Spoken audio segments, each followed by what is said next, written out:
My name is Olivia. I'm 29 years old and work in the creative department of a software company in Austin, Texas. From the outside, it might seem like I have a stable job, decent income, and a worry-free life. But reality couldn't be more different. Everything started a little over a year ago when my father's construction company suddenly went bankrupt. He had once been the pride of our family, a self-made man who built everything from scratch. But after just a few phone calls and a court press conference, everything collapsed. We lost nearly everything. I had to leave my quiet little apartment in the city and move back in with my parents and my younger sister, Savannah, 26, at their suburban home in Round Rock. Since returning, I've had no personal space, no real time for myself. But the worst part was, I became the sole provider for the entire family. Every morning, I wake up at 6 a.m., drive nearly an hour to the office. After 8 hours of battling deadlines and difficult clients, I return to a suffocating house where every single expense, big or small, falls on me. Once, I suggested, what if I switched to remote work to save on gas and help more with the house? My mother looked at me like I had suggested something absurd. Think about it, who else in this house can bring in money if not you? That sentence lodged itself deep in my mind, not because it was harsh, but because it was true. And worse, no one in the house saw a problem with me carrying everything alone. Savannah, meanwhile, acted like the world hadn't changed at all. She used to study fashion in California, but dropped out halfway because the environment didn't suit her. Since I came back, I haven't seen her take a single serious job. Just endless scrolling online and posting filtered selfies with meaningless captions. Yet, in my parents' eyes, Savannah was sensitive, delicate, someone who needs to be protected. And me, I was the one who's strong, capable, doesn't need anyone's help. The first month, I sent home $2,500 for groceries, utilities, insurance, medication for Dad, and even Savannah's accidental charge for luxury skincare. I thought I was helping during a hard time, but by the second month, that number became $3,000, then crept up to nearly $4,200 a month, excluding random extras. I started to feel a lump in my throat every payday. I tried bringing up financial sharing, suggested that Savannah could get a part-time job at the cafe nearby. My mom's immediate reaction was a shocked look. She just went through a tough emotional phase. You can't throw her out into the world like that. I scoffed, unable to hide the sarcasm. Well, I just went through a tough emotional phase too, when I had to pay rent for this entire house, Mom. My father said nothing, but I knew he heard every word. I still remember that night clearly, a sweltering summer evening, the air conditioner groaning like it was protesting both the heat and the tension in the house. I stepped through the door, exhausted, and found my mom already at the dining table, chin resting on her hand, glancing at me with a strange look. "You're just in time," she said, voice calm but off. "Savannah wants king crab and Wagyu beef this week." I looked it up. Not that expensive. I thought I misheard her. "You mean I'm supposed to pay for that?" I asked, trying to stay calm. She raised her eyebrows, gave a slight smile like it was the most natural thing in the world. "You're the only one in the house with a usable credit card." Savannah sat across the table, tapping on her phone, not even looking up. "I just need to eat well to recharge. I've been so drained this whole week." I swallowed my frustration. "Drained from what?" "You don't work." Savannah let out an exaggerated sigh, as if I were the one being dramatic. "You just don't get it. Mental fatigue is a thing, okay?" My mom immediately jumped to her defense. "Olivia, you need to be more understanding. Savannah is in a sensitive stage right now. I read online? It could be burnout. As her sister, you should support her." I laughed out loud. Burnout? From watching Netflix 16 hours a day? That stopped the conversation cold. The air in the kitchen grew heavier than before. My mom didn't say another word. She quietly pulled an envelope from her purse and slid it toward me. "An advance for this month's food. I think. You could transfer about $5,000, just in case anything extra comes up. I opened the envelope. Inside was a breakdown of expenses: electricity, water, organic milk, Korean skincare, and a reward for Savannah for maintaining emotional stability. What is this? I looked up, throat dry. Mom replied matter-of-factly, "Oh, I set aside a little from what you send to buy her things she likes. Don't you see she's much happier now?" I stood, pushing the chair back so hard it screeched against the wooden floor. "You used my money to reward Savannah for doing absolutely nothing?" Dad walked in from the living room at the sound. Still in his old button-up shirt, holding a glass of water, he nodded as Mom explained everything, like I was the one overreacting. "She helps out," he said. "She does the dishes, sometimes even makes coffee for your mom." I stood there in stunned silence. Making coffee is helping out? And what about me? I wake up at 6 a.m., drive almost 2 hours round trip, do the taxes, pay the bills, and clean the house while everyone's asleep. Savannah still didn't look up. "You talk like you're the only victim in the universe." I turned to her, looked straight at her, and for the first time, I realized she didn't feel guilty at all. She had been pampered so long, she truly believed that my sacrifice was her entitlement. I turned to my mother and asked bluntly, "Have you ever thought of asking Savannah to get a job? The cafe down the street is hiring." Mom snapped, like I had just insulted her pride. "You talk like you're throwing her out on the street. She's been through enough already." "You just want to make me look like a failure, huh?" Savannah cut in. "You always think you're better than everyone else just because you have a job." I took a deep breath, forcing myself not to yell. It's not about being better. At least, I'm not freeloading, and I know how to be grateful. The air froze. No one said another word. I walked upstairs, the door closing behind me with a thud that echoed like a hammer in my chest. That night, I didn't sleep. I realized something terrifying. I had unknowingly created a pattern of dependence for this whole family, and they had adapted to it far better than I ever imagined. None of them wanted to change because I was too perfect a lifeline to let go. And so I began to think seriously. If I didn't make the first change, no one else ever would. I first noticed something was off when I no longer heard Savannah's flip-flops scraping the floor in the mornings.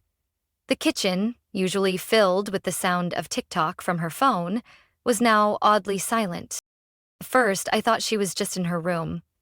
But by the third day of not seeing her at all, I asked Mom. She was slicing fruit in the kitchen, voice airy. "She's away for a few days. Needed a change of scenery." I stopped mid-step. "Away? Where to?" "Oh, I think Maui. She said a friend gifted her a flight and hotel." I stared at her like she was telling a joke. "Who gift someone a $1,000 Hawaii trip, Mom?" She shrugged. I was surprised too. But Savannah's always been lucky. Always has. That answer choked me. I didn't ask more, just went back to my room. But my mind was racing. Savannah didn't have close friends. She didn't work. No one just gifts a several $1,000 trip out of nowhere. 2 days later, while at work, I got a call from my credit card company. "Hello? I'm calling from the transaction monitoring department for American Gold. We've noticed some unusual activity on your card over the past 4 days." I frowned. "What kind of charges? I hardly use that card." "In the last 4 days, the total spending has been around $17,800. Charges include high-end restaurants, fashion boutiques in Waikiki, spa services, and a private helicopter island tour." I froze. I hung up, opened the banking app, and the list of transactions scrolled across the screen like a bad comedy sketch. Louis Vuitton, $3,200. Omakase sushi, $980. Helicopter tour, $2,600. Beachfront hotel, $4,500. I called Savannah immediately. After a few rings, her familiar, drowsy voice answered. Hello? Why are you calling now?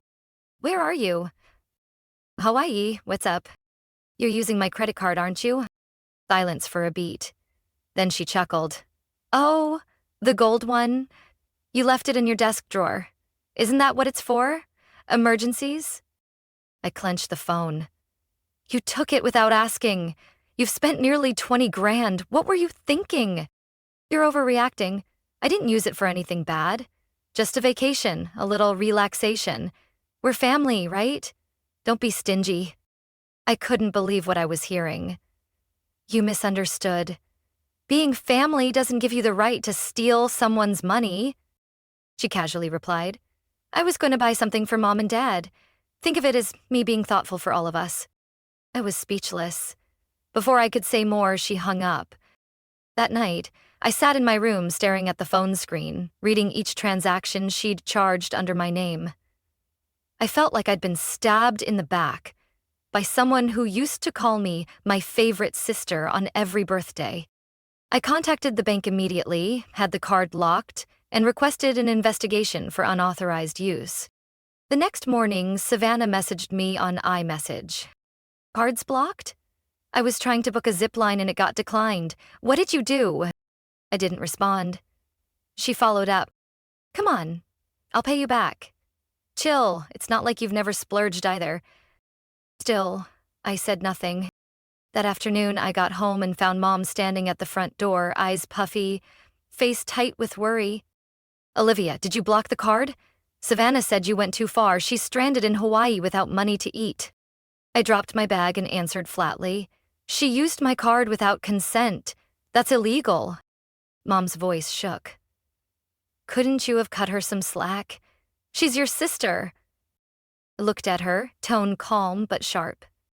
And I'm your daughter, the one working 60 hours a week to keep this house running. Yet no one here asks if I'm okay. Mom said nothing, just lowered her head, her hands trembling slightly. I walked upstairs, heart heavy. But deep down, I knew. The game had changed. I would no longer let anyone treat me like their personal ATM. The next morning, before I could even grab breakfast, my parents were already waiting in the living room, faces tense and bitter, as if they were the ones who had been betrayed. Olivia, my mom began, her voice falsely grave. Savannah is panicking out there.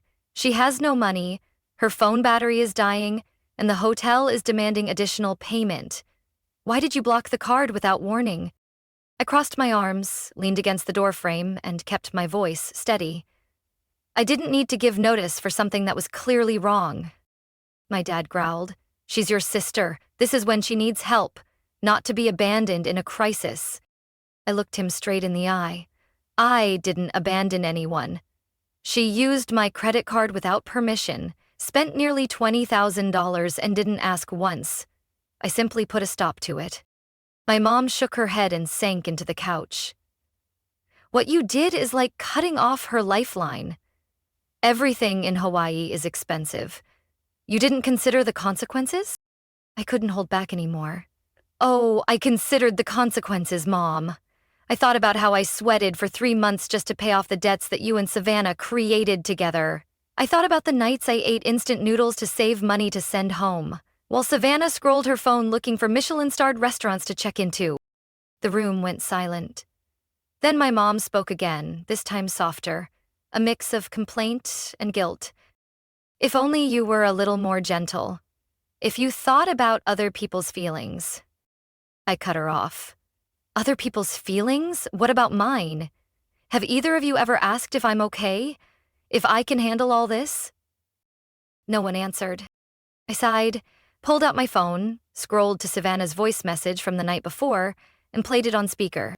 You're so stingy. I can't even enjoy one vacation in peace. Your mom was just a low-paid worker too. Stop acting like you're some big deal. Your pathetic little paycheck doesn't make you special. The entire room fell silent. I held my gaze on my mother.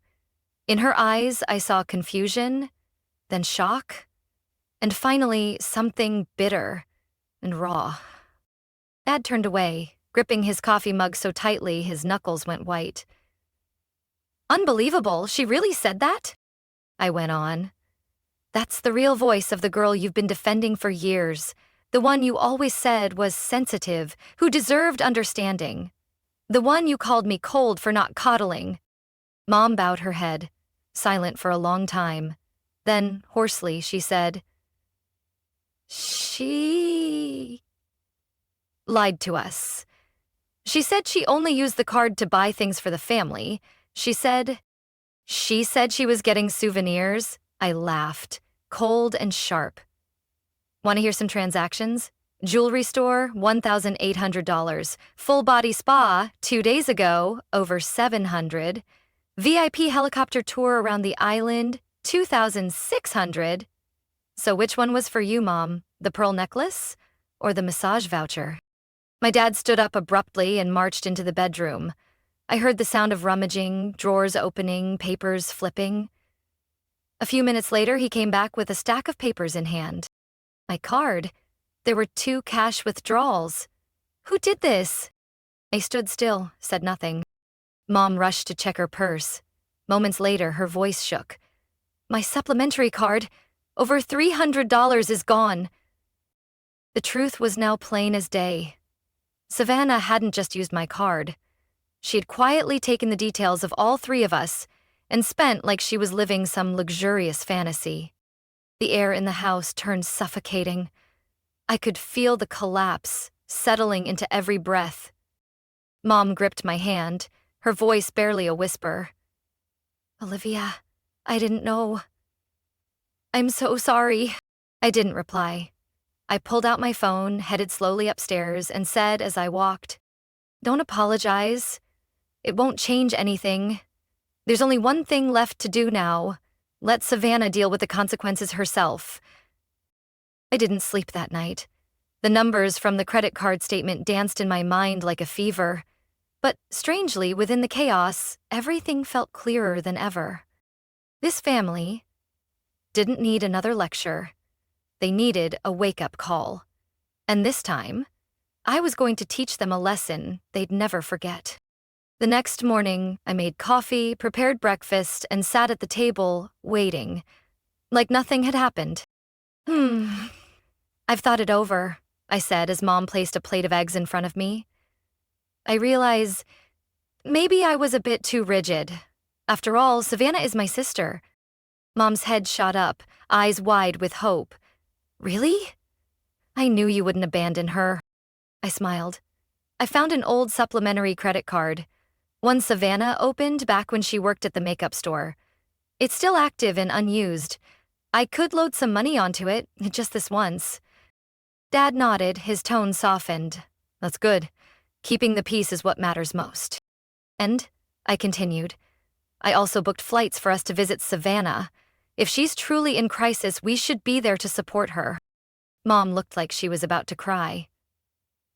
"Oh, Olivia, you're such a thoughtful daughter." I turned away, hiding the slow smile forming on my face. I had booked round-trip tickets for the 3 of us, my parents and me, but mine was refundable. The trip would last 5 days. Just enough. That afternoon, they packed their luggage. Mom fussed over which maxi dress to bring. Dad dug out his old straw hat from the closet. No one noticed me quietly opening the filing cabinet, pulling out a slim folder clipped together. It was the property deed for the house, under my name. Last year, when Dad couldn't pay the property taxes, I had quietly paid them with the condition that the house be transferred to me, so we wouldn't lose it to foreclosure. He signed without reading the fine print, desperate just to keep a place to come back to. Well, that place wasn't theirs anymore. The next day, after their plane took off, I called Taylor, an old college friend who now worked in real estate in Austin. "I need to sell the house in Round Rock. Big lot, great location. Can we close in 3 days? At the right price?" 2 days, tops. I sent over the info. That night, Taylor messaged me. "Got a buyer. Deposits in. They'll take possession Saturday." Perfect. The next morning, I hired a moving service, packed everything I owned and anything of value, and sent it to a small apartment I had already picked near my office. It was bright, quiet, and most importantly, no one knew the address. 3 days later, I signed the house sale papers at the real estate office. Everything went smoothly. I held the check in my hand with no hesitation. That afternoon, I placed a wooden sign in front of the old house. In bold red paint, it read, "Sold, no visitors from relatives." On the 5th day, their flight landed. I picked them up at the airport myself. Savannah came out first, wearing oversized sunglasses and pulling a Coach suitcase. "You really came to pick me up? I thought you were still mad." I gave her a soft smile. "Let's get home and talk." As we turned down the familiar street, my mother frowned from the back seat. "Wait, what's that sign out front?" I stopped the car in front of the house. All three of them saw the sign at once. Savannah's mouth dropped open. My father jumped out and ran to the door, but a middle-aged man in a suit opened it. "Sorry, who are you?" he asked. My father blinked. "This is my house. I just bought it from a woman named Olivia Brown. She signed the sale papers 3 days ago." They all turned to me. My mother's eyes went wide. "Olivia? You sold the house?" I smiled. "Not the house. My house. And yes, I sold it." Savannah shrieked. "Are you insane? Where are we supposed to live now?" I pulled out my phone and dialed. "Did the delivery arrive?" I asked the person on the other end. "Good. Drop them off at the address." Silence fell. I turned toward them, my voice like a breeze. "Enjoy your stay at the new place. Grandma's waiting, and she said no one gets to slack off anymore." My father stood frozen at the gate, pale. My mother clutched her suitcase, eyes darting between the sold sign and me, as if hoping I'd say it was just a cruel joke. "You can't do this, Olivia. This is our home," she cried. Calmly, I replied, "That home was the place where I paid for everything while you all spent like I was an unlimited ATM." Savannah flung off her sunglasses. "You've lost your mind. You think you're so clever? Selling the house and leaving us on the street?" I opened the trunk and pulled out an envelope, holding it in front of her. "Not the street. Here's your new address." They all looked down. In neat print, it read, "Recipient, Margaret Brown, Brown's Table Family Diner, San Antonio." Savannah screamed, "No, not there! I'm not going to Grandma's." I raised an eyebrow. "Why not? Grandma's been saying she wanted to see everyone, and she's thrilled to have help in the kitchen, cleaning, waiting tables." My mother gasped, "Olivia, you know I don't get along with her. You've always known." "I know," I cut in, "because she expects people to work and take responsibility." Then I turned to Savannah. "As for your Hawaii trip, every charge was made on your old credit card, the one you opened 3 years ago when you worked part-time at Sephora. You quit and forgot about it." "I didn't." Savannah's face went white. "No, no way." "I loaded it with cash so you could spend freely," I said with a tilted smile. "But the remaining balance of $23,000? That's yours to deal with now." My mother screamed, "She can't pay that. You know that." I shrugged slowly.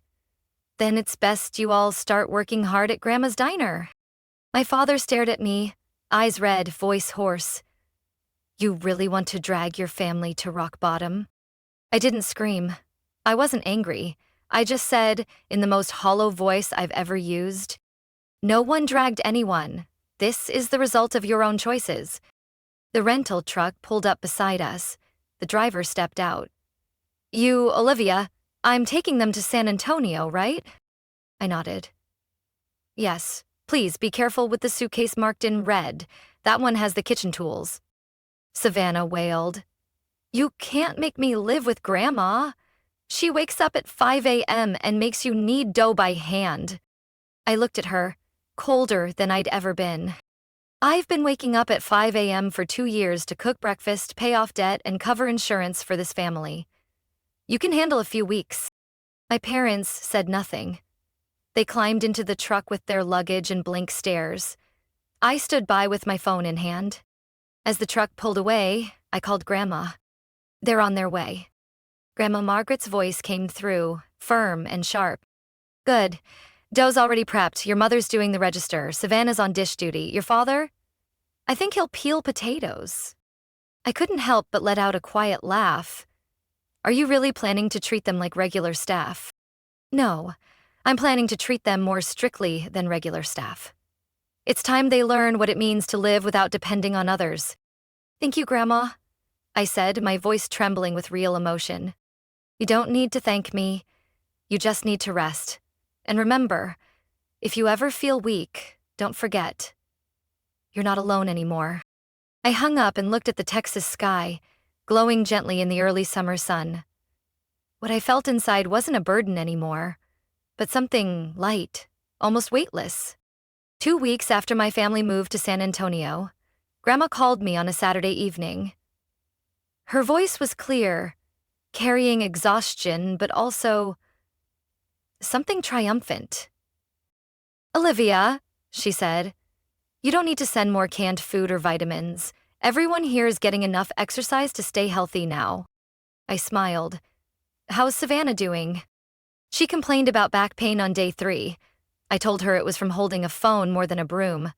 But today she washed dishes for nearly 3 hours without a word. That's progress. I hung up and sat by the window in my new apartment. It was small but filled with light. No shouting, no doors slamming out of spite. Just soft music and the quiet scent of herbal tea in the air. In the weeks that followed, I kept receiving short updates from Grandma. My dad got scolded for burning a pizza crust. My mom had to learn how to count change on register duty.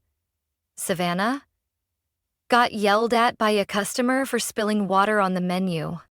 I didn't reply often, but I quietly took it all in. Not out of satisfaction, but because I wanted to see if their change was real. Then one afternoon in October, just after I wrapped up a video meeting, my phone rang. Unknown number. I almost ignored it, but something told me to answer. Olivia? The voice was quiet, but I knew it right away. It was Savannah. I paused for a few seconds before replying. Yeah. Can we meet? Not for money. I don't want anything, I just want to talk. I hadn't responded yet when she added quickly, at the coffee shop by the Central bus station. Sunday, 3 p.m. If you don't come, I understand. I arrived almost 10 minutes early. Sitting in a familiar corner of the cafe, I realized my heart was beating faster than usual. At exactly 3, the door opened. Savannah walked in. With no makeup, no oversized sunglasses, no tight dresses or heels. Just a young woman in a slightly wrinkled white shirt and faded jeans. She scanned the room and found me. Her gaze no longer held defiance or arrogance. It reminded me of when we were kids, when she'd spill ink on my homework and mutter an apology. You really came. She sat down, hands clasped under the table. I don't know where to start. Maybe by saying, I'm sorry. I stayed quiet, letting her speak. When I first got to Grandma's, I thought I could fake it, pretend to be hardworking for a few weeks. But waking up at 4:30 every morning, scrubbing the lobby while customers were still eating lunch, I realized nobody bowed to me anymore. No one said I was pretty. No one did things for me. Her voice trembled. I never knew a person could feel that tired. But that's when I started to understand what it must have been like for you all those years, being taken for granted. I looked up and saw Savannah's eyes red and glassy, but steady. I've already paid off nearly $6,000, she said, pulling out an envelope, from splitting my paycheck every month. It might take me a few years, but I won't stop. I owe you more than just money. I looked at the envelope but didn't reach for it. My hand rested on my warm coffee mug. Savannah, I said slowly, I don't need you to be perfect. I just need you to see clearly. And keep walking on your own 2 feet. She nodded. I won't go back to who I was. I promise. For a while, we just sat in silence. But it wasn't heavy anymore. No tension. No one performing a role. I finally picked up the envelope and placed it in my bag. Then I looked at her and softened my voice. All right. Starting today, let's never speak of Hawaii again. Savannah laughed. And this time, it didn't sound forced. At the end of December, when Christmas lights started appearing across Austin, I got an unexpected call from Grandma. "Olivia, come to San Antonio for dinner this year," she said, as casually as ever, but I knew. She never invited twice. I paused. It had been almost 8 months since I'd put my family in that moving van. 8 months without a single family dinner. 8 months of learning to breathe without anyone's expectations, demands, or indifference. "I'll be there," I replied, quietly smiling. That afternoon, I brought a box of homemade waffle cookies and stood in front of Brown's table at exactly 5 p.m. The old wooden doors still had the tiny bell at the top, the same one that used to make me laugh as a kid because it jingled every time someone walked in, like in an old movie. I pushed the door open. The scent of flour, warm cheese, and basil hit me straight in the chest. On the wall opposite the cashier's counter, the photo of Grandma in her younger days making pastries still hung neatly among the family pictures. My dad was the first to see me. He untied the apron around his waist and quickly walked toward me. "Olivia," he said, his voice low and raspy. I gave him a nod. "Hi, Dad." He stood silently for a moment, then quietly said, "Thank you for not blocking my number." I looked into his eyes, now etched with deeper lines, and in that moment, I knew he was no longer the man who used to sit reading the newspaper all day while leaving everything to his daughter. His hands, now visibly calloused, told the story. My mom came out next, still holding a tray of tiramisu. She hesitated, then stepped forward and gently hugged me.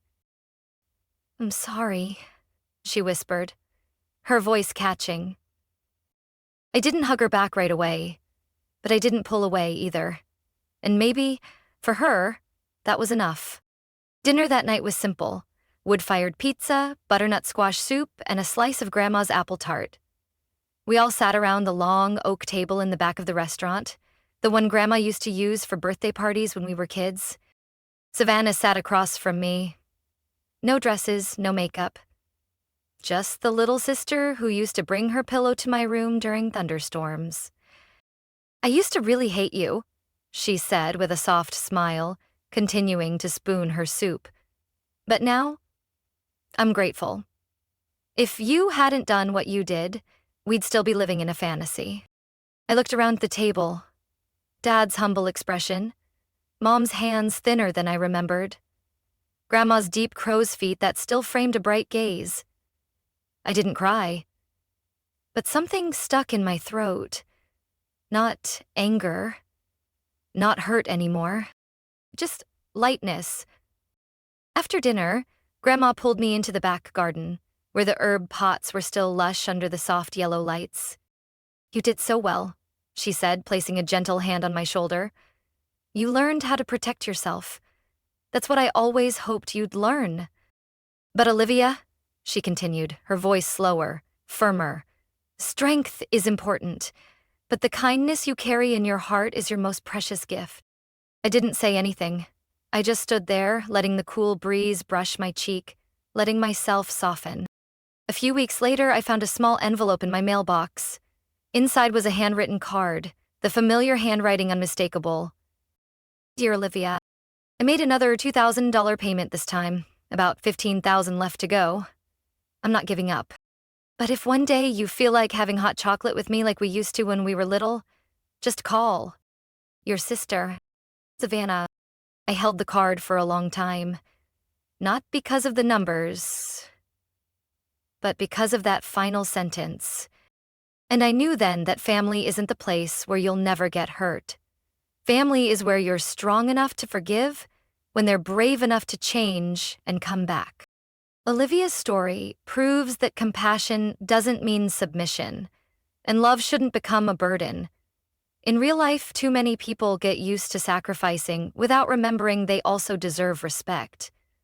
But when we draw boundaries and live honestly with our feelings and needs, it isn't selfish, it's healing. Sometimes, distance is what teaches others to grow. And sometimes, forgiveness doesn't begin with words, but with a silence full of strength. What do you think about Olivia's decision? Would you have done the same if you were in her shoes? Share your thoughts in the comments. And don't forget to follow the channel for more heartfelt, thought-provoking stories about family and life.